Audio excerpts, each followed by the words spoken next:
158쪽입니다. 158쪽. 요한복음 8장 21절에서 30절까지.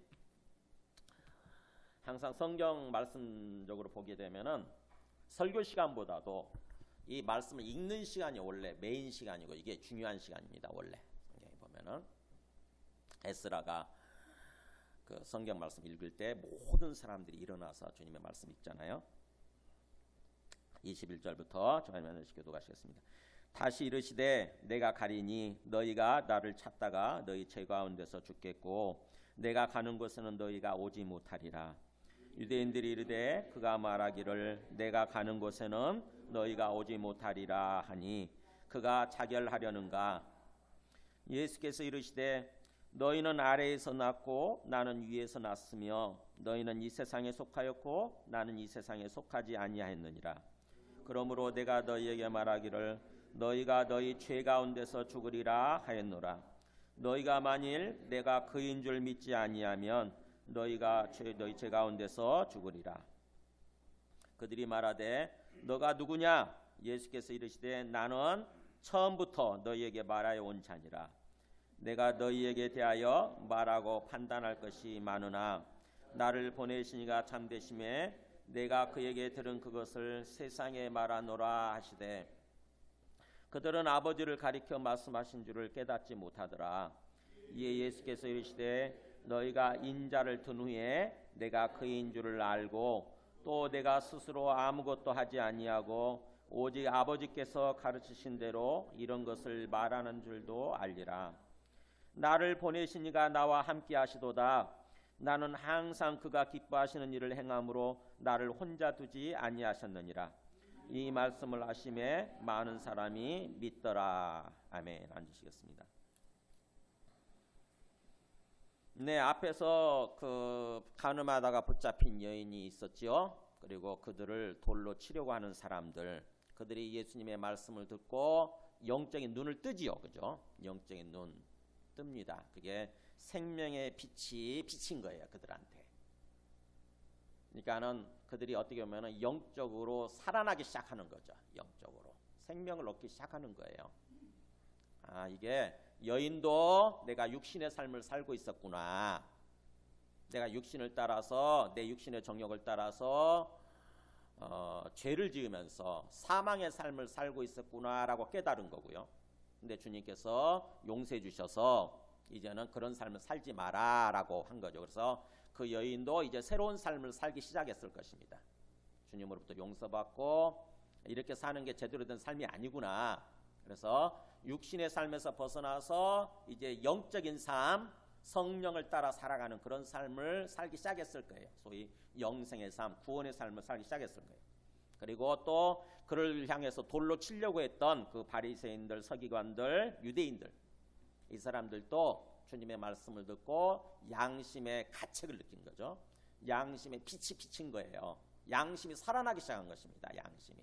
아이고 나도 죄인이었는데 저 여인과 다를 바 없었는데 나는 모르고 내 죄는 모르고 그저 다른 사람들만 판단하고 정지하고 그러려고 있었구나. 깨달은 거죠. 그게 바로 그들한테도 예수님께서 빛을 비춰주신 거예요. 일종의. 그러니까는 이 요한복음의 이 7장 8장 말씀을 통해서는 일종의 우리 모두가 다 그래야 된다고 하는 얘기를 하시는 거예요. 우리 모두의 마음속에 빛이 비쳐야 돼요. 빛이. 영적인 눈을 떼야 된다고 하는 얘기입니다. 영적인 눈. 그러니까 우리가 육체적인 눈은 뜨고 있잖아요. 그죠? 육체적인 눈은 뜨고 사는데 영적인 눈이 감겨 있는 사람들이 있어요. 영적 세계를 전혀 모르는 거예요. 영적. 마치 우리 이 육체적으로 만족만 배부르고 육체적으로 만족만 되면은 그게 인생의 전부인 줄 알고 살아가는 소위 짐승 같은 삶이죠. 짐승들은 영혼이 없으니까 짐승들은 영적 세계 전혀 모르거든요. 하나님이 있는지 없는지 그걸 신경 안 쓰고 그저 배부르고 등 따스면 만족하는 존재가 짐승이거든요. 근데 우리 인간이 그런 삶을 살 수 있어요. 우리 인간은 그런 존재가 아닌데 우리 인간은 영을 가지고 있어서 영혼이 주어져서 영혼을 가진 존재라서 하나님과 함께 교제하면서 하나님과의 관계 속에서 살아가야만 비로소 우리가 행복하고 만족할 수 있는 삶을 사는 거거든요. 그런 존재인데 우리가 영적인 눈을 뜨지 못하게 되면은 그냥 짐승 같은 수준의 삶에 머무르는 거죠. 육체적인 게 전부인 줄 알고 그렇게만 살다 끝나는 거예요. 그래가지고는 이 땅 떠나면 그때서 이제 알겠죠. 영원한 세상이 있다고 하는 거, 영원한 천국이 있고 영원한 불못이 있고, 그때는 이미 늦는 거예요. 그때는. 그래서 이 땅에서부터 영적 세계에 눈을 떠서, 즉 영적 생명이 살아나는 거예요. 영생을 얻는 거예요. 영생을 얻어서 이 땅에서부터 하나님과 관계 속에서 영적인 삶을 살도록 하시는 거, 그걸 원하시는 거. 이게 주님의 뜻이에요. 하나님 아버지의 뜻, 우리를 향해서. 우리 인간이 어떤 존재인지, 하나님이 계시는지 안 계시는지 그것을 얘기해 주기 위한 것이 이 성경이거든요. 그러니까 예수님 믿는다고 그러면서도 그런 영적 세계에 눈을 뜨지 못하고, 그래서 영적인 삶을 살지 못하고 그저 육체적인 눈만 뜨고 마치 이 세상이 육체적인 게 전부인 것처럼 살아간다고 한다면 아직 주님을 제대로 안 믿는 거예요. 영적 삶이, 영적 생명이 얻지 못한 거죠. 영적 생명을, 영적인 삶이 살아나지 못한 거죠. 그래서 주님께서 그런 또 돌발적인 사건이었지만 그 가늠하다 붙잡힌 여인을 통해서, 그 여인 사건을 통해서 주님께서 친히 보여주시고, 일종의 보여주신 거죠. 보여주시고 나서 주님께서 설교해 주시기 시작하는 것입니다. 직접 설명해 주시기 시작하는 거예요. 그게 지난주 첫 번째 설교였어요. 핵심이 뭐였냐면은 12절이었죠. 내가 세상의 빛이다. 나는 어두운 세상에 빛을 비추기 위해서 왔다. 영적으로 완전히 어두운 세상이죠. 어두워진 세상. 장님들이 돼 있어요. 다 영적으로. 근데 그들에게 그래서 나를 따르는 자는, 이제 나를 믿고 따르는 자는 어둠에 다니지 않고, 이제 어둠 속에서 살지 않고 생명의 빛을 얻어서, 즉 생명을 얻어서 이제부터는 영적 생명의 삶, 영생의 삶을 살아가게 되리라 라고 이렇게 말씀해 주신 거죠. 이게 예수님의 첫 번째 설교예요. 그 다음에 이제 오늘 21절 보면은 두 번째 설교죠. 다시 이르시되 이러잖아요. 다시 이르시되, 두 번째 이르시되, 다시 이르시되. 예수님의 두 번, 그러니까 중요하니까 계속 반복하시는 거죠. 이쪽 측면에서 강조하고 저쪽 측면에서 강조하고. 그래서 예수님을 제대로 알고 제대로 믿고, 그래서 구원받아서 이 땅에서부터 그런 하나님이 원하시는 삶, 하나님과 함께하는 삶, 하나님과 교제하는 그런 삶, 영생의 삶을 살아가도록 하시기 위해서 이렇게 저렇게 계속 반복해서 설교하시는 거예요. 길잖아요, 그죠? 8장 나중에 59절까지 있지 않습니까? 길게. 자, 오늘 두 번째 설교, 주님의 그 사건 이후에 두 번째 설교 한번 보세요. 예수님이 그렇게 말씀하시죠. 다시 이르시되 내가 가리니 너희가 나를 찾다가 너희 죄 가운데서 죽겠고 내가 가는 곳은 너희가 오지 못하리라, 이런 말씀을 하세요. 이게 무슨 말일까요? 내가 간다, 예수님이 가신대, 예수님이 가신대. 그러면서 너희가 나를 찾다가 나를 찾지 못하고 발견하지 못하고 이제 만나지 못하고 너희가 죄 가운데서 살다가 죽을 거다. 그러면서 내가 가는 곳에는 너희가 오지도 못해, 이렇게 말씀하시는 거죠. 이게 무슨 말이에요? 우리는 알잖아요. 우리는 예수님의 전체 일대기를 이제 다 보고 있기 때문에 다 알죠. 이게 무슨 말인지.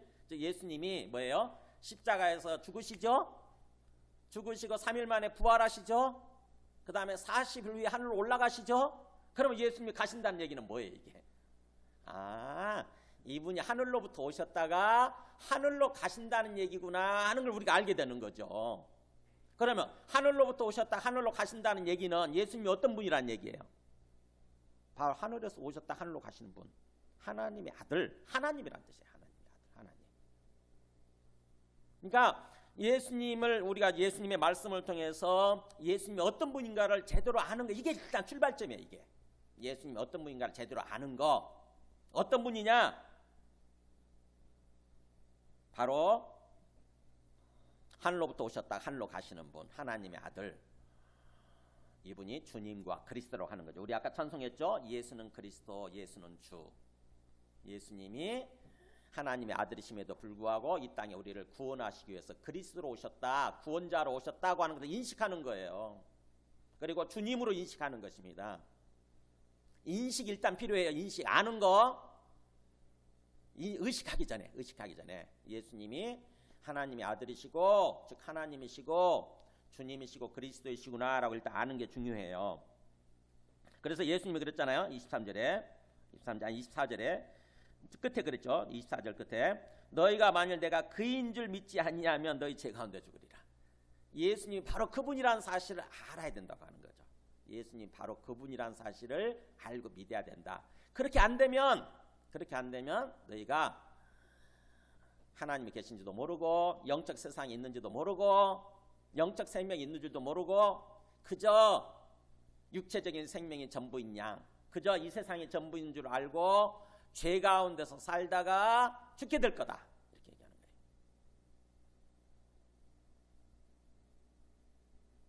죄 가운데 살다 죽는다는 말은 하나님을 모른 채 하나님이 아닌 다른 것들을 하나님처럼 섬기면서 사는 거, 이게 죄예요. 이게 죄. 하나님이 아닌 다른 것들을 하나님 자리에 놓고 하나님처럼 떠받들면서 사는 것입니다. 이 세상에 있는 어떤 것들이죠. 우리 어떤 그 돈이 하나님이 될 수도 있고, 우리의 권력과 명예가 하나님이 될 수도 있고, 우리의 어떤 자식이 하나님이 될 수도 있고, 그 죄 가운데 살다가 어떻게 되죠? 이 땅을 떠나게 되면은 다 죽잖아요. 언젠가 우리, 그죠? 안 죽는 사람 없잖아요. 다 죽게 되면 거기서 그 죽음으로 끝나지 않고 육체적인 죽음으로 끝나지 않고 영원한 죽음으로 나아가게 되는 거죠. 나중에 영원한 죽음. 영원한 죽음은 하나님과 완전히 분리된 죽음으로 가는 거예요. 하나님과 완전히 분리된 채 영원히 살아요. 사실은 완전히 없어지진 않아. 우리가 영원히 사는데, 모든 사람이 영원히 살아요. 예수 믿는 사람도 영원히 살고 예수 믿지 않는 사람도 영원히 사는데, 어디서 영원히 사느냐 하는 거죠. 어디서 하나님 계신 곳에서 하나님과 함께 영원히 사느냐, 즉 천국의 삶을 사느냐, 아니면 하나님 없는 곳에서 하나님 없이 영원히 사느냐, 불못 속에서 펄펄 끓는 불못, 유황불못이라고 돼 있잖아요. 유황계시록에 보면 유황불못. 우리 하와이 요즘 그 화산 폭발해가지고 그 뜨거운 용암 끓는 거 보잖아요. 그 용암 속에서 영원히 산다고 한번 생각해 보세요. 죽었으면 끝나버리는데 죽지도 못해. 죽을래도 죽지도 못해. 벌레도 안 죽는다잖아요. 버러지도 안 죽는다고 돼 있잖아요. 죽을래야 죽을 수도 없는 곳에서 영원히, 그 얼마나 고통 속에서 살겠어요. 그게 유황불못에서 사는 거거든요. 그러니까 그렇게 죽느냐 하는 거죠. 그런 곳으로 가느냐. 근데 예수님이 그런 거죠. 내가 그인 줄을 제대로 알고 믿지 않으면 너희가 그렇게 죄 가운데서 살다가 영원히 죽게 되리라. 영원한 죽음을 당하게 되리라. 이렇게 말씀하신 거죠. 그 얘기를 하고자 하는 거예요. 내가 가리니 너희가 나를 찾다가 너희는 죄 가운데서 죽겠고 내가 가는 것은 너희가 오지 못하리라. 그러니까 이 말씀이 뭔가 뜬구름 잡는 얘기 같지만 우리는 이 말씀을 통해서 깨달아야 돼요.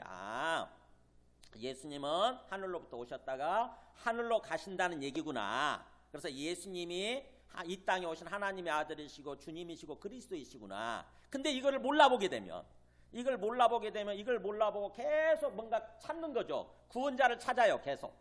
우리 삶이 힘드니까 우리를 구원해 주실 어떤 그리스도 구원자를 계속 찾는 것입니다. 혹시 돈이 그리스도가 되지 않을까? 내 권력과 명예가 나를 구원해 주는 그리스도가 되지 않을까? 자꾸 찾는 거예요. 근데 그걸 잡아보면 알지만 그게 우리를 구원해 주지 못하죠. 그죠? 돈이 우리를 구원해 주지 못해요. 권력과 명예가 우리를 구원해 주지 못해요. 그게 없을 때는 막 갈급해 하지만 주어지고 나면은 그게 아무것도 아니라고 하는 걸 알게 돼요. 그 우리를 구원해 주지 못해. 우리 영혼에 만족이 없어요. 영혼에 기쁨이 없다고. 우리 영혼을 행복하게 해주지 못해. 그래서 계속 찾는 거죠. 평생 우리가 어떻게 보면 찾는 거예요. 평생 찾는 거. 그게 우리 인생길이에요. 어떻게 보면은 공자님이 그런 얘기 하셨더라고. 우리 공자께서 조문도 석사가히 해가지고 아침에 도를 들으면 저녁에 죽어도 좋다. 굉장히 멋진 말을 하셨어요. 아침에 도를 들으면, 도가 뭐냐면 인생길이에요. 내가 어떻게 살아야 되는지 그 진리죠. 진리. 아침에 인생길에 관한 진리에 관한 얘기를 내가 들을 수 있다고 한다면은 하루만 살고 저녁에는 죽어도 좋다. 이렇게 말씀하셨어요. 공자님이. 그러니까 얼마나 도에 대한 갈망, 진리에 대한 갈망, 그걸 갖고 있는지 그걸 얘기해 준 거죠. 그죠? 우리도 어떻게 보면은 우리의 평생 인생길이 그거를, 도를 갈망하면서 사는 삶이에요. 진리를 갈망하면서 어떻게 사는 게 제대로 사는 삶인가, 어떻게 사는 게 진짜로 우리가 만족하고 행복할 수 있는 그런 삶인가라고 해서 끊임없이 진리를 추구하고 도를 추구하는 그런 삶을 사는 거죠. 사실은. 근데 못 찾지요. 못 찾아요. 예수님에게서 발견할 수 있는데 예수님을 제대로 믿지 못하면, 발견하지 못하면 못 찾는 거죠. 그래서 너희가 나를 찾다가, 예수님이 이미 가시고 난 다음에, 이미 하늘로 올라가시고 난 다음에 열심히 찾다가, 우리 인생 내내 찾다가 못 찾고 끝나는 거예요. 그래서 그러면 너희가 그렇게 죄 가운데서 살다가 죽을 거다. 그리고 예수님이 이미 하늘로 올라가신 상태니까 내가 가는 곳은 너희가 오지 못한다고 하는 거죠. 예수님 믿지 않으면 못 가죠. 지금 그 얘기를 하시는 거예요. 여러분 알아들으세요? 이 말씀이? 유대인들은 알아들을까요? 못 알아들을까요? 영적인 눈을 뜨지 못한 사람들은 못 알아들어요. 이게 무슨 말인고 해요. 무슨 말인고, 내가 지금 배고파 죽겠는데 빨리 밥이나 먹었으면 좋겠는데, 이런 사람들은 못 알아들어요. 절대로.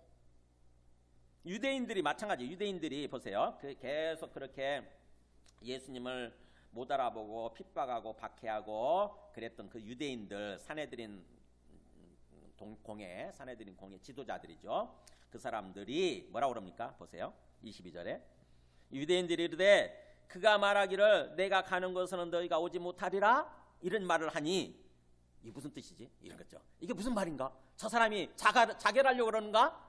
저 사람이 지금 자살하려고 그러나? 그래서 우리 보고 못한다, 같이 못 따라간다고 그러나? 이걸 하는 거죠. 굉장히 좀 뜬구름잡는 얘기죠. 그죠? 뜬금없는 얘기 하잖아요. 이게 영적으로 눈을 뜨지 못하는 사람들은 똑같습니다. 똑같아요.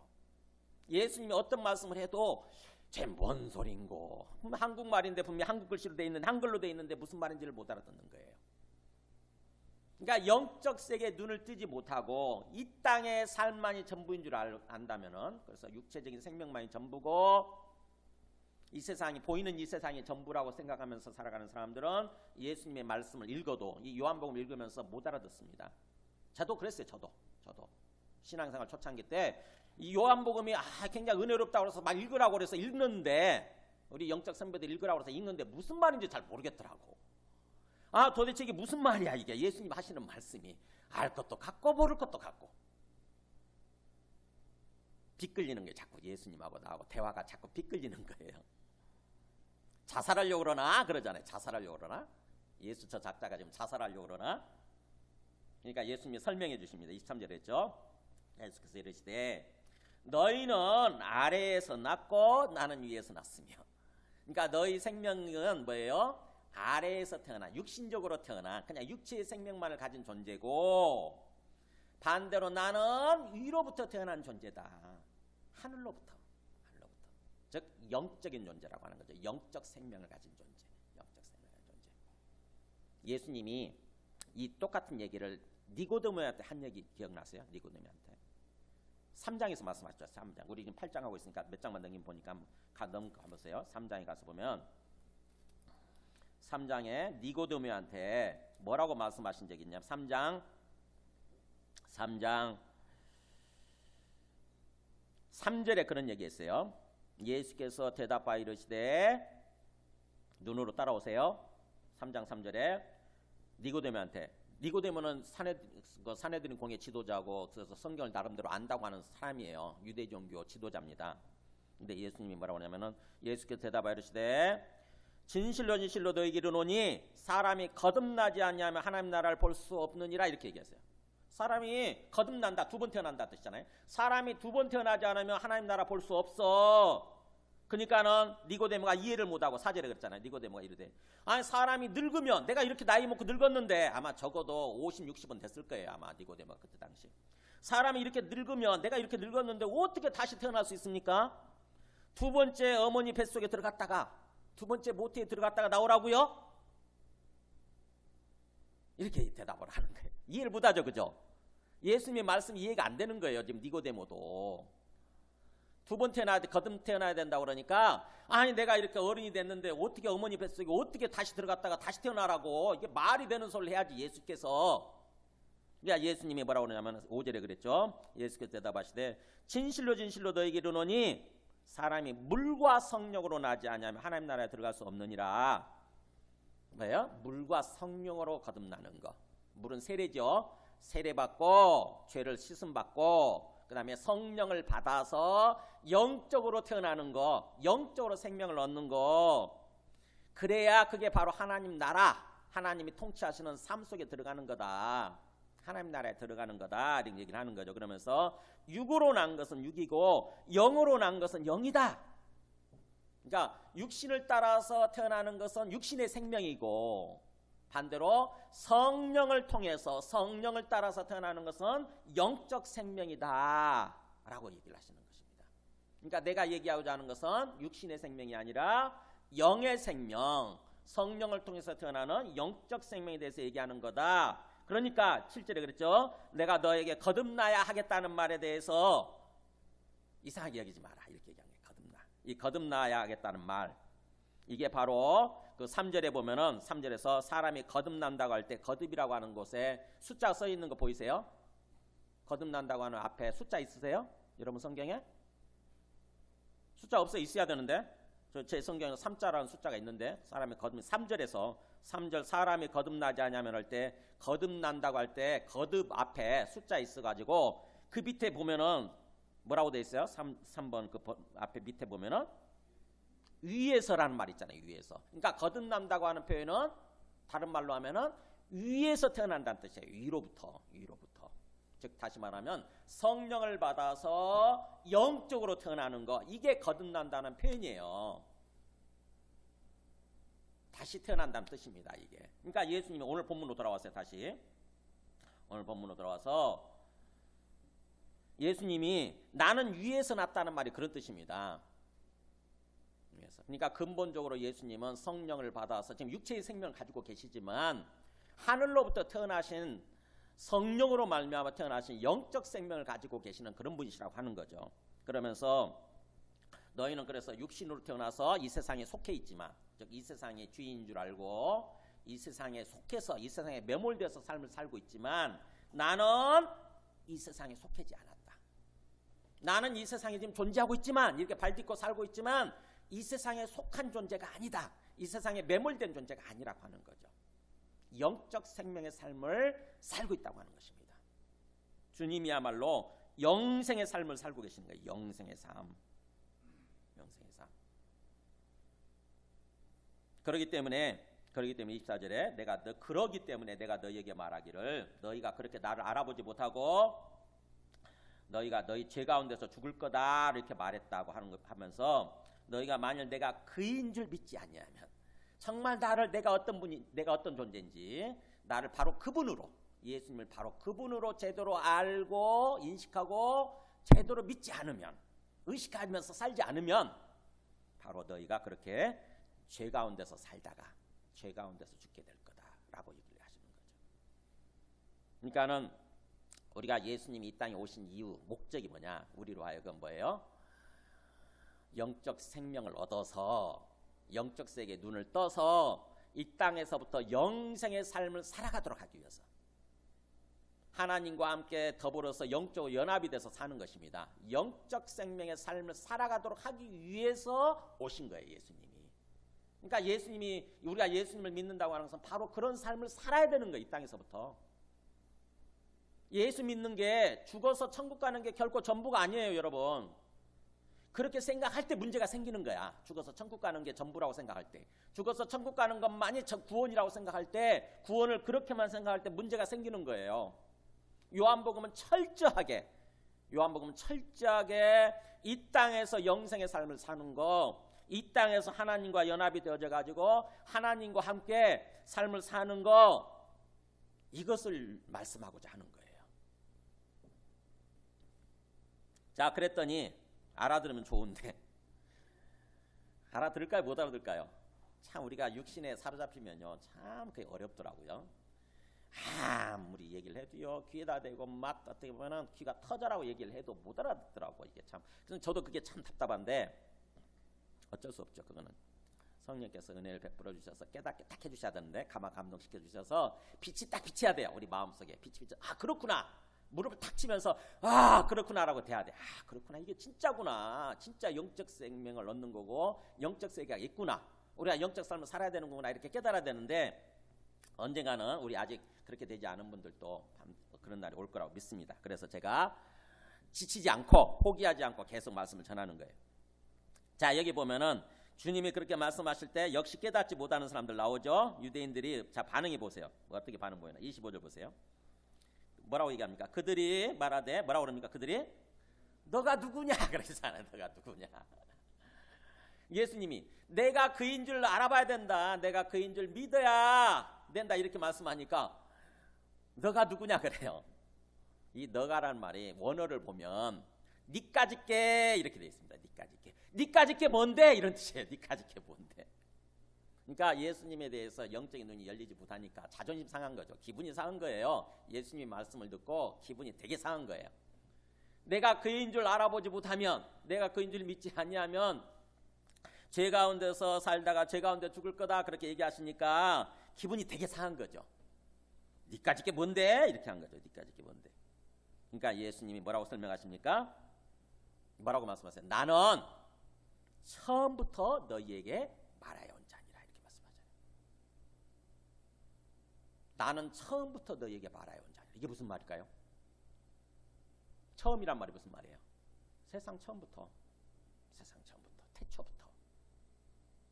태초부터 너희에게 계속 하나님이 말씀하셨잖아요. 그죠? 즉 바로 그 말씀해 주시는 하나님이라고 하는 것입니다. 예수님은. 니까짓게 뭔데? 이 질문에 대해서 내가 바로 누구냐면 처음부터 너희에게 말하여 온 자니라. 그러니까 예수님은 바로 어떤 분이란 얘기냐면 하나님이란 뜻이에요. 처음부터 너희들에게 계속 말을 해준 하나님이다. 우리 요한복음 1장에 1장 1절에 한번 보실래요? 요한복음 1장 1절에 보면은 우리 요한복음 하고 있으니까 요한복음 1장 1절에 뭐라고 엄청난 선언을 하죠. 요한복음 1장 1절에 보면은 태초에 말씀이 계시니라. 이 말씀이 하나님과 함께 계셨으니 이 말씀은 곧 하나님이시니라. 이 말씀이란 말이 원어로 로고스예요. 로고스. 우리가 말하는 이 말을 말하는 게 아닙니다. 하나님이 말씀하셨다 할 때 그 말씀을 말하는 게 아니고요.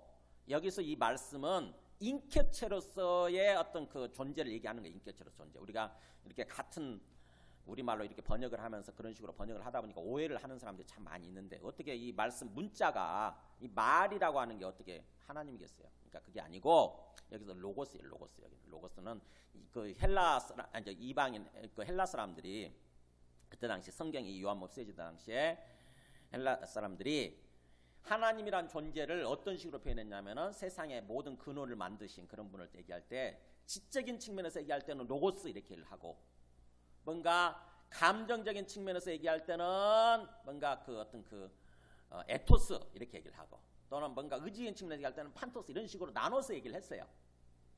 그 차원에서 에토스, 로고스, 에토스, 판토스 이렇게 얘기를 하는데 여기서 이 로고스는 바로 지적인 측면에서의 어떤 그 어떤 하나 세상을 지으신 존재, 지적인 측면에서 세상을 지으신 존재를 얘기할 때 로고스를 얘기하는 거거든요. 그러니까 태초에 그 로고스가 있었다. 지적인 존재가 있었다고 하는 거죠. 그 지적인 존재가 하나님과 함께 계셨고 여기서 하나님은 하나님 아버지겠죠. 하나님 아버지와 함께 계셨고 그분이 바로 그렇기 때문에 이 로고스는 하나님이시다 이렇게 하는 거예요. 이 로고스가 누구냐? 바로 14절에 나오죠. 14절에 한번 보세요. 다시 1장 14절에 같이 읽어볼까요? 시작. 말씀이 육신이 되어 우리 가운데 거하심에 우리가 그의 영광을 보니 아버지의 독생자의 영광이요 은혜와 진리가 충만하더라. 말씀이 로고스가 뭘로 됐다고요? 육신이 되셨다. 그래가지고 우리 가운데 사시기 시작하셨다. 거하셨다. 누구예요? 이게 바로 예수님이에요. 예수님이. 태초에 세상을 지으신 로고스 되신 하나님께서 육신의 모습, 즉 다시 말하면 우리 인간의 모습으로 이 땅에 오셨다고 하는 것입니다.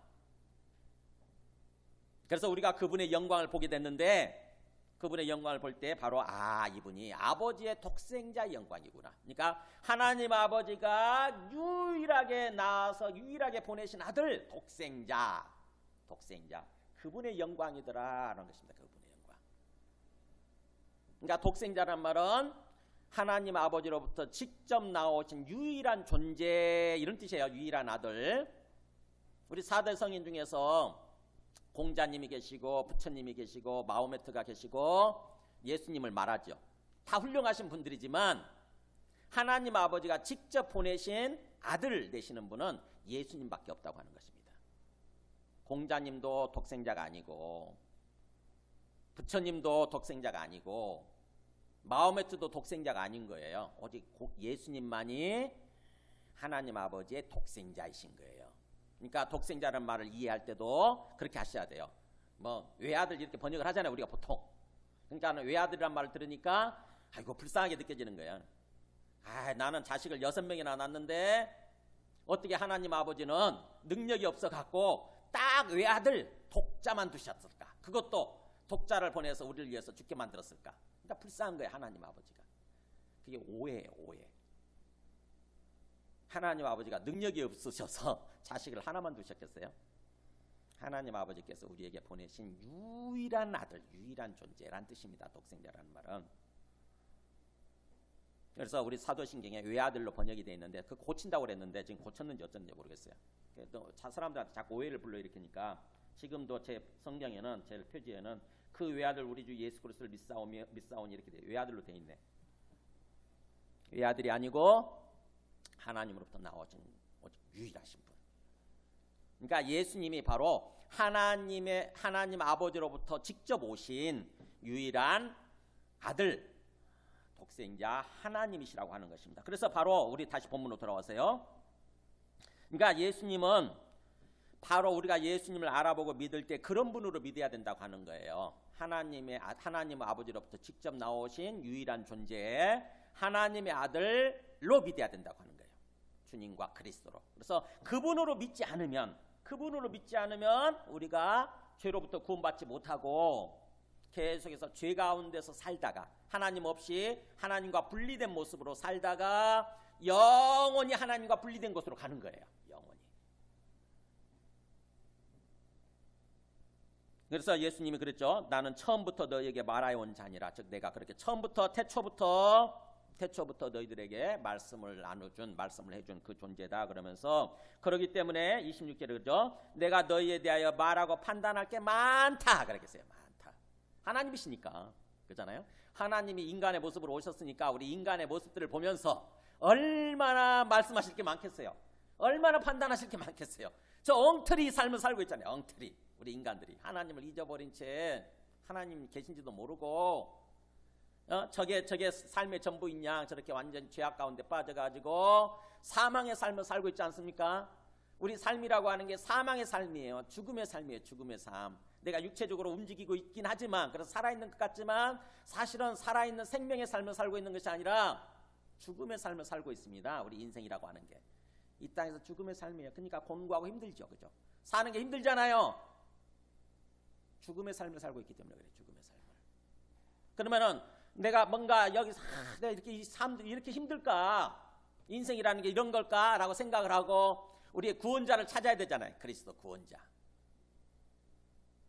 근데 우리가 사는데 지쳐가지고, 그죠? 사는데 지쳐가지고 그런 것들은 찾지도 않죠. 그죠? 찾지도 않고 별로 몰라요. 저기 좀 일찍 깬 사람들, 일찍 정신이 깬 사람들이나 철학가 가고 그러죠. 삶의 진리를 찾아서. 저는 몰랐다니까요. 철학가 간 사람들 그 이해를 못했어. 제가 대학교 갈 때만 해도 야, 저 인간들은 뭐야 저거. 뭔가 좀 취직 잘 되는 학과를 선택해가지고 열심히 공부해서 대학 나오자마자 좋은 직장에 취직하는 것도 시원찮은데 쉽지 않을 텐데, 야 저거 철학과 가서 뭐하냐 저거, 그런 생각을 했어요. 철학과를 왜 갔을까? 동양 철학과, 서양 철학과 있었거든요. 제 학교 다닐 때. 그 사람들 보면 신기했어요. 제가 되게 신기했어요. 근데 제가 언제 그 사람들에 대해서 알게 됐냐면, 제가 대학교 1학년 때 연탄 중독에 빠져가지고 3일 동안 죽어 있었어요. 3일 동안 완전히 죽어 있었습니다. 그래가지고 겨우 3일 만에 서울대병원에서 겨우 살아났어요. 그거 사건이 있고 나서 제가 산다는 게 뭐고 죽는다는 게 뭔가 이런 생각을 하게 됐어요. 죽음이라는 게 가까이 있구나, 인간 내한테. 내 머리로는 죽는다는 거는 알죠. 누가 모르겠어요. 그죠? 사람은 이렇게 살다가 한 번은 죽는 거야. 다 죽는 거야. 이런 생각을 했는데 그 죽음이 제 옆에 있더라고. 제 옆에. 전 까딱하면 죽었으니까 그때. 죽음이라는 게 인간이 언제든지 죽을 수 있구나.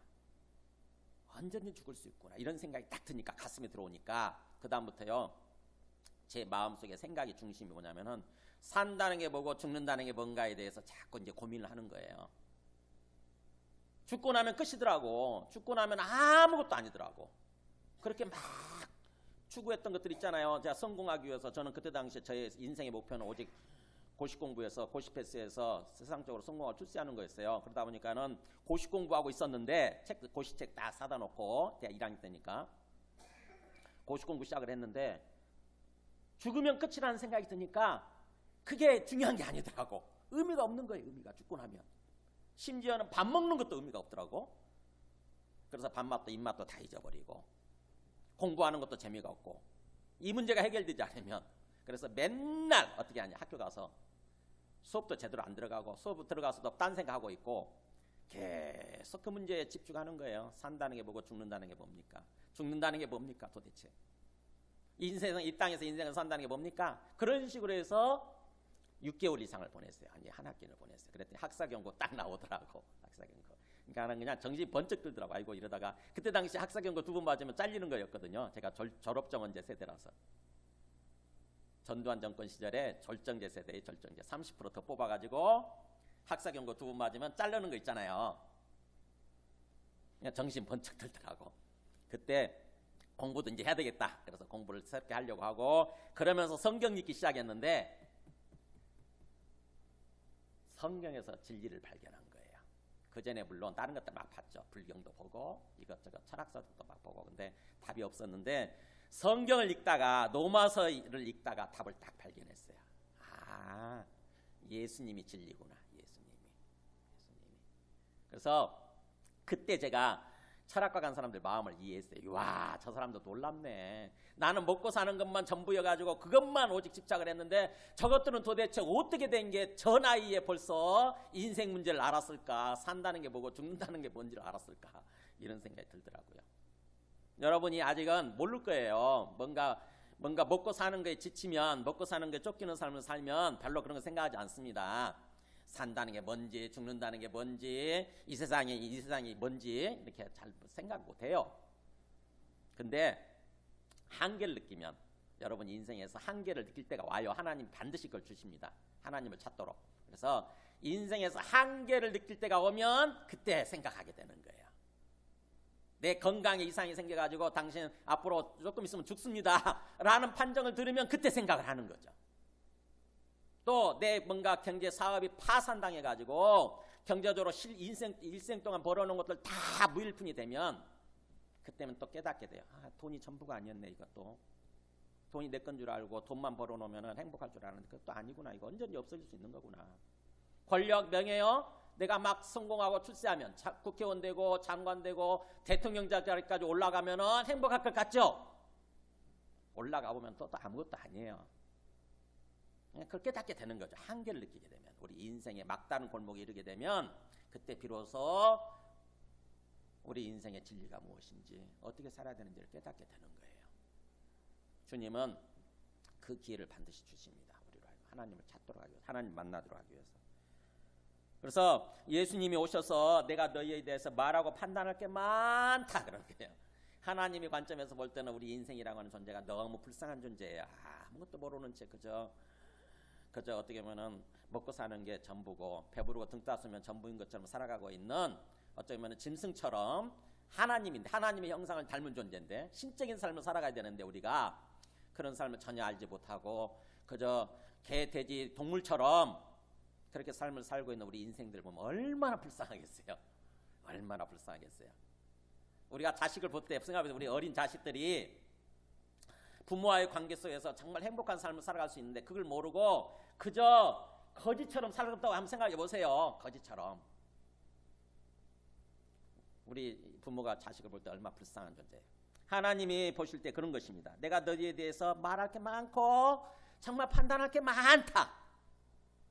근데 지금은 그죠? 거기 그렇게 많으나 그러잖아요. 많으나. 그러나 지금은 나를 보내신 이가 참되심에 그 말은 무슨 말이냐면 나는 나를 보내신 분이 보내셔서 왔고 그래서 하나님 아버지께서 보내셔서 하나님의 아들로서 지금 와 있는 존재인 거죠. 하나님의 아들이기 때문에 그리고 나를 보내신 분이 하나님 아버지가 참되시기 때문에 진짜다라고 하는 거죠. 나를 보내신 하나님 아버지가 진짜하고 진짜 계시기 때문에 지금 나는 뭐예요? 내가 하는 일은 오직 내가 그에게 들은 그것을 세상에 말하노라. 그러니까 내 말을 하고자 하는 것이 아니라 오직 하나님 아버지로부터 들은 그 말씀을 그대로 지금 전하고자 한다고 하는 것입니다. 그러니까 예수님은 이 땅에 오셔서 하나님의 아들로서 자기의 어떤 사명을 다하시는 삶을 산 거예요. 하나님의 아들로서 하나님 아버지를 드러내고 하나님 아버지께서 우리에게 하시고자 하는 그 말씀, 주시고자 하는 그 말씀 그대로 전하고 그렇게 사신 것입니다. 하나님의 아들로서. 근데 그들은 어떻게 됩니까? 27절에 그들은 그것도 못 알아듣죠. 그들은 그 아버지를 가리켜 하나님 아버지를 가리켜 말씀하신 줄을 깨닫지 못하더라 이렇게 되잖아요. 여전히 영적인 눈이 열리지 않고 있는, 여전히 영적 세계에 대해서 아직 깨닫지 못하고 있는 그런 상태인 거죠. 그러니까 예수님이 마지막으로 어떻게 하면 우리가 예수님을 제대로 알고 또 하나님 아버지를 제대로 알고 살아갈 수 있는지 마지막 하나님 아버지께서 또 예수님께서 우리에게 주시고자 하는 그게 뭐냐? 거기 나오죠. 28절에 이에 예수께서 이르시되 그들이 지금 깨닫지 못하니까 계속 이 때문에 예수님께서 이르시되 뭐라고 그럽니까? 언제 안다고요? 언제? 너희가 인자를 든 후에 인자가 예수님이죠. 예수님을 들어 올린 후에 그런 뜻이에요. 예수님을 들어 올린 후에야 비로소 내가 그인 줄을 알고 또 내가 스스로 아무것도 하지 않고 아무것도 말하지 않고 오직 하나님 아버지께서 내한테 가르쳐 주신 대로 말하는 것도 깨닫게 될 거다. 알게 되리라 이렇게 말씀하신 거예요. 그러면 결국 예수님에 대해서 알게 되는 것은 언제 알게 되는 거예요? 예수님의 십자가 죽음, 그 다음에 3일 만에 부활, 그 다음에 40일 만에 하늘에 승천하신 것, 즉 예수님의 십자가 죽음과 부활과 승천이 있고 나서야 비로소 내가 그인 줄을 알게 될 거다라고 지금 말씀하시는 것입니다. 그죠? 맞죠? 우리들도 어떻게 해요? 예수님에 대해서 알 듯 모를 듯 하다가 긴가민가 하다가 언제 바로 아는 거냐면은 예수님의 그 죽으심과 부활, 그 다음에 승천 사건 이것을 통해서 이것을 딱 깨닫게 되면은 비로소 예수님을 제대로 알게 되는 거예요. 이게 주어졌음에도 불구하고 예수님을 모른다 그러면 어쩔 수가 없어요. 그거는. 근데 우리가 그것을 찬찬히 붙들고 곰곰이 생각해 보면은 비로소 영적인 눈이 열릴 수 있어요. 3일 만에 부활하셨다 그러면 이거는 부활이라고 하는 것은 아무나 할 수 있는 게 아니잖아요. 그죠? 아무나 할 수 있는 게 아니고 오직 하나님만이 하실 수 있는 일이니까 부활을 통해서 예수가 하나님의 아들이시구나, 그리고 하나님 아버지께서 또 살아계시는구나, 이걸 깨닫게 되는 거죠. 또 승천, 40일 후에 승천하신 걸 통해서 결정적으로 알게 되죠. 우리가 똑같은 육체를 가진 존재인데, 물론 부활의 몸이지만 육체를 가진 존재인데 하늘로 둥둥둥둥 뜨더니 하늘로 올라가시는 거예요 이게. 그리고 구름이 써서 가려가지고 안 보이죠. 그걸 보면서 깨닫게 되는 거죠. 예수님은 이 땅 하늘에서 오셨다가 하늘로 복귀하신 분이시구나. 그래서 예수님의 십자가의 죽음과 부활을 통해서 결정적으로 알게 될 거라고 하는 얘기를 지금 28절에서 얘기를 하고 있습니다. 실제로 그렇죠. 우리 요한복음 20장, 우리 지금 요한복음 하고 있으니까 요한복음 20장 28절에 보면은 도마가 뭐라고 고백하냐면 그거 보여줘 보세요. 요한복음 20장. 도마라는 사람이 뭐냐면 우리하고 똑같은 사람이에요.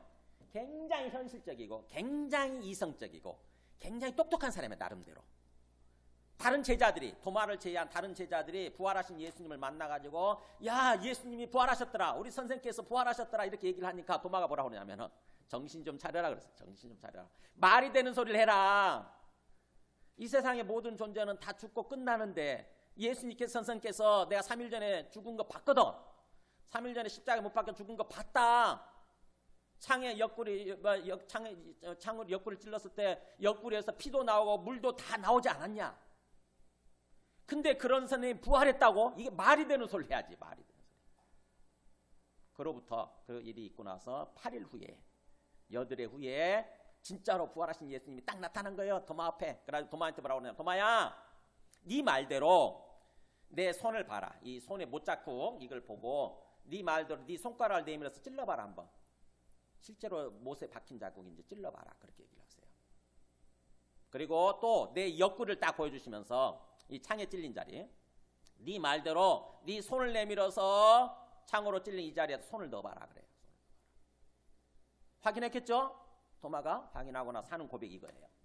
도마가 대답하여 이르되 같이 있습니다. 시작. 나의 주님이시요 나의 하나님이시니이다. 그 현실적이고 그 똑똑한, 우리보다 훨씬 똑똑해요. 훨씬 똑똑했던 그 도마가 부활하신 예수님을 확인했을 때 나의 주님 맞습니다. 나의 하나님 맞습니다. 이렇게 고백하는 거예요.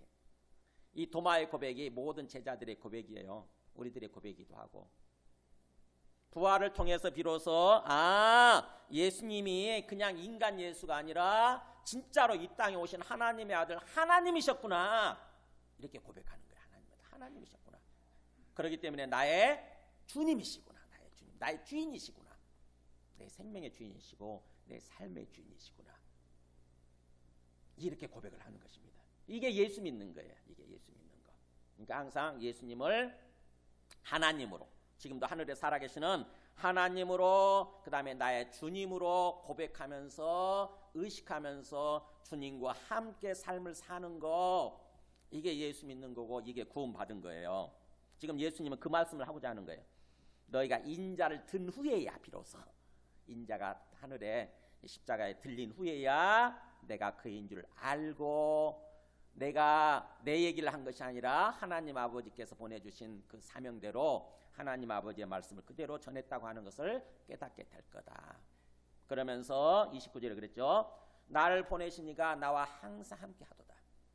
나를 보내신 하나님 아버지께서 나와 함께 계신다. 지금 이 순간도 나는 항상 그가 기뻐하시는 일을 행함으로, 나는 항상 하나님 아버지께서 기뻐하시는 일, 그것을 내가 스스로 능동적으로 자발적으로 하려고 하기 때문에 하나님 아버지께서는 나를 혼자 두지 아니하셨다. 항상 나와 함께 계신다. 그래서 내가 하나님 아버지와 연합이 돼서 지금 살고 있는 거다. 영적으로 연합돼 있다. 너희 눈에는 안 보이지 당연히. 그러나 하나님 아버지께서 영으로 내 안에 임하셔서 나와 함께 연합돼 있다. 내가 그 삶을 살고 있는 거다라고 지금 말씀하시는 거예요. 이게 영생의 삶이에요. 이게 영생의 삶. 예수님이 하나님 아버지와 영적으로 연합이 되어 있으면서, 그래서 하나님 아버지와 항상 교제하고 교통하면서 함께 사신 모습, 이게 영생의 삶이에요. 우리한테 이 삶을 원하시는 거예요. 이제 우리는 예수님을 믿음으로써, 믿게 되면 영적 생명이 주어져서 이제 성령을 통해서 주님과 교제하고 교통하는 삶을 살아가는 거, 이게 영생의 삶이에요. 우리 요한복음 17장 3절에 나와 있잖아요. 요한복음 17장 3절에 한번 읽어볼까? 시작. 영생은 곧 유일하신 참 하나님과 그가 보내신 자 예수 그리스도를 아는 것입니다. 이렇게 예수님이 하나님 아버지께 기도하시면서 하는 얘기예요. 설명하시는 거예요. 스스로 사람들 들으라고, 옆에 있는 제자들 들으라고 설명하시는 것입니다. 영생이라고 하는 것은 하나님, 유일하신 참 하나님, 그러니까 다른 존재는 없는 거죠. 유일하신 참 하나님 아버지와 그분이 보내주신 하나님의 아들 예수 그리스도와 더불어서 인격적으로 교제하는 것을 통해서 알아가는 것입니다 라고 좀 설명하는 거죠. 인격적으로 교제를 통해서 아는 거. 머리로 아는 걸 가르치는 게 아니에요. 지식적인 게 아니고 인격적으로 교제하는 걸 통해서 알아가는 거. 이게 영생의 삶이라고 하는 거죠. 그래서 영생이라고 하는 것은 단지 영원히 사는 거, 안 죽고 영원히 사는 거, 이게 정도가 아니고, 이런 개념이 아니고, 하나님과 교제하는 삶, 하나님과 영적으로 연합이 돼서 사는 삶, 이게 영생의 삶이에요. 성령을 통해서 우리가 그런 삶을 살아가기를 원하신다고 하는 것입니다. 그러니까 예수 믿는다고 하는 것은 죽어서 천국 가는 게 전부가 아니고, 절대로 죽어서 천국 가는 게 전부가 아니고, 이 땅에서 하나님과 관계가 회복되어져서 하나님과 함께 더불어 살아가는 거, 여기에 초점이 맞춰져야 돼요. 우리 신앙생활의 초점이. 신앙생활을 수십 년 동안 하고 또 설교를 수백 번 수천 번 들어도 우리 삶의 생각의 초점이 잘못 맞춰지게 되면은요, 엉터리 삶을 사는 거예요. 주님이 원하시는 삶을 사는 게 아니라 엉터리 삶. 그래서 예수 믿는다고 하면서도 또 직분은 안수 집사가 되고 장로가 되고 권사가 되고 심지어는 목회자가 되고 선교사가 돼가지고도 예수 믿는다고 하면서 왜 엉터리 삶을 사느냐? 생각의 초점이 잘못 맞춰져 있어서 그래요. 생각의 초점이. 하나님이 우리에게 원하시는 삶은, 하나님 아버지께서 자기 아들을 보내신 이유는 우리를 회복시켜서, 우리의 영혼을 회복시켜서 우리 하나님과 관계를 회복시켜서 하나님과 함께 더불어 살아가도록 하기 위해서, 그러기 위해서 오신 거거든요. 즉 에덴 동산 때처럼 살아가도록 하기 위해서. 비록 영적으로 이루어지긴 하지만 직접 보지는 못하죠. 직접 보지는 못하고 만나지는 못하지만 영적으로 보는 거고 영적으로 만남이 이루어지는 거죠. 그랬다가 이 땅을 떠나게 되면 나중에 예수님 재림하시게 되면 우리가 부활해가지고 이제 부활의 몸으로서 하나님을 직접 보게 되고, 그때는 하나님을 직접 만나고 그래서 하나님과 직접 대화도 하고 하나님과 더불어서 영원히 살게 되는 거죠. 그걸 향해서 지금 가고 있는 거예요. 우리가 그것을 향해서. 근데 이 땅에서부터 그런 구원의 삶을 살아가야 되는 거, 이게 요한복음에서 말씀하고자 하는 핵심적인 주제, 영생의 삶이에요. 항상 영생의 삶. 그러니까 여러분 영생에 대한 개념을 분명히 하시기 바랍니다. 단지 안 죽고 영원히 사는 게 아니라 뭐예요? 하나님과 관계에서 영적인 삶을 살아가는 거. 영적인 삶을 살아가는 거. 반대는 뭐예요? 제가 주보에다 써놨죠. 반대, 영적인 삶의 반대는 육신의 삶. 육신의 삶. 제일 밑에 있잖아요. 우리 주보에. 사르크스의 삶. 본성에 따른 삶. 본성. 그러니까 내가 사르크스의 삶을 살고 있는지 아니면 영적인 푸뉴마의 삶을 살고 있는지를 항상 내 마음속에서 체크를 할 줄 알아야 돼요. 내 마음속에서. 우리 예수 믿고 성령을 받았으면, 그래서 우리 안에 주님이 계신다고 한다면 항상 체크를 해야 돼요. 검토를 해야 됩니다. 우리는 왜냐하면 제가 봐도 끊임없이 육신의 삶으로 떨어지더라고. 어떤 상황이 안 좋고 환경이 안 좋으면, 그리고 나를 기분 나쁘게 하는 어떤 얘기를 듣고 뭔가 어떤 사람을 기분 나쁘게 하는 사람을 만나게 되면 다 곧바로 육신의 삶으로 떨어지더라고. 그럼 육신의 삶을 살면 어떻게 되냐? 우리 로마서 8장 13절에 나와 있죠. 육신의 삶을 살아도 되느냐? 네, 여기 나와 있죠. 한번 위에 읽어볼까요? 시작. 너희가 육신대로 살면 반드시 죽을 것이로되. 네, 거기까지만. 뭐라고요? 육신대로 살아도 돼요, 안 돼요? 뭐라고 돼 있죠? 육신대로 살면 반드시 죽는다. 죽는다는 말은 하나님과 관계가 끊어져 버리는 거예요. 하나님과의 관계가 끊어져 영적으로 죽는 거죠. 그래서 하나님과의 관계가 끊어서 영적으로 죽다 보니까 이 땅에서 삶이 뭐예요? 불행한 삶으로 빠지는 거예요. 불행한 삶으로. 망가져. 우리 멸망해요. 우리 삶 자체가. 관계도 다 깨져버리고 하는 일도 이상하게 다 망가지고 우리 건강도 안 좋아지고 완전히 불행한 삶으로 빠져버리는 거예요. 주님 안에서는 우리가 주님은 우리에게 참으로 기쁘고 평안한 삶, 행복한 삶을 살아가길 원하시는데, 그러려면 하나님과의 관계가 살아있어야 되고 하나님과 함께하는 삶을 살아야 되는데, 그게 안 되면, 그 반대로 육신대로 살면 내가 주인 돼서 내 생각을 따라 내 감정과 기분을 따라서 내 고집과 내 자아를 따라서 사는 거예요. 내 욕심대로 사는 거예요. 그게 육신대로 사는 삶이거든요. 그러면 확률 몇 프로예요? 반드시 죽는다. 확률 100%예요. 확률 100%. 죽을지도 모른다가 아니라 반드시 죽는다는 거예요. 반드시.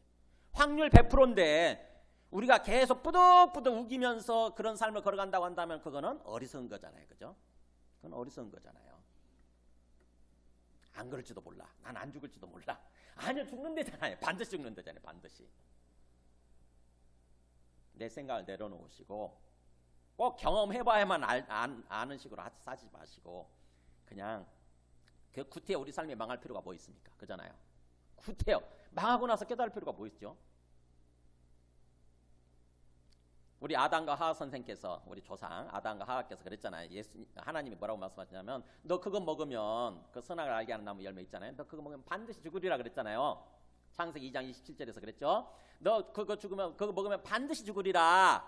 근데 뭐 하와는 어떻게 받아들였습니까? 죽을지도 모른다 이렇게 받아들였잖아요. 죽을지도 모른다고 그랬다. 죽을지도 모른다. 그래가지고 먹어버리잖아요. 그랬더니 어떻게 해요? 죽을지도 모른다가 아니라 죽어버리잖아요. 실제로 죽음이 찾아오잖아요. 우리가 말씀에 대해서 이렇게 이 정도 강조하면 있는 그대로 받아들이는 게 필요해요. 아이고 오죽했으면 이게 중요하니까 강조를 하실까 하나 주님께서. 반드시 죽는다 그러잖아요. 반드시. 너희가 육신대로 살면 반드시 죽는다. 그러니까 가지마 그러잖아요. 가지마. 육신대로 살지 마. 절대로 육신대로 살면 안 돼. 절대로. 뭐예요? 영으로서 몸의 행실을 죽이면 살기라 이렇게 하잖아요. 영. 성령을 따라서 영적인 삶, 푸뉴마의 삶을 삶으로써 살게 되면, 그래서 몸의 행실, 죄악된 행실들을 딱 죽이게 되면 그때는 살아난다고 하는 거죠. 우리 영이 살아나고 우리 영혼이 살아나고 그러면서 우리 삶이 살아나는 거예요. 우리 삶이 세워지고 우리 가정이 세워지고 우리 자녀들이 세워지고 우리 하는 일들이 세워지고 그런다는 거예요. 주님께서 우리에게 그 삶을 원하시는 거예요. 그래서 예수님이 그랬잖아요. 내가 온 것은 양으로 생명을 얻게 하고 더 풍성히 얻게 하려는 것이라. 요한복음 10장 10절 말씀이죠. 예수님이 오신 이유는, 우리에게 오신 이유는 너희들한테 생명을 주고 그 다음에 이 땅에서 풍성한 삶을 살아가도록 하기 위해서 온 거다. 주님 안에서 참으로 우리가 기쁘고 평안하고 풍성한 삶을 살아가기를 주님께서 원하시고 우리가 그렇게 살아갈 수 있다고 하는 것입니다. 우리 삶의 초점만 바로 맞추면, 주님께 초점 맞추면 내 생각 내려놓고 이제부터는 내가 주님과 함께 동행하는 삶을 살아야 되겠구나라고 딱 결심이 필요해요. 결심. 이렇게 얘기하는, 우리 의지에 호소하는 거예요. 우리 감정에 호소하는 것이 아니라 우리 의지에 호소하는 것입니다. 우리 의지 문제라고 하는 거예요. 믿음이라고 하는 것은 우리 의지 문제입니다. 여러분, 우리 지정의 중에서 우리 인격의 지, 정, 의 요소가 있잖아요. 지는 아는 거, 정은 느끼는 거, 의는 뭐예요? 결단하는 거잖아요. 결단하는 거. 결단에 호소하는 거예요. 우리 의지 문제. 그러니까는 내 감정대로 내 편개쳐도 저대로 살아갈 거다? 아니요, 그렇게 안 돼요. 그렇게 안 돼.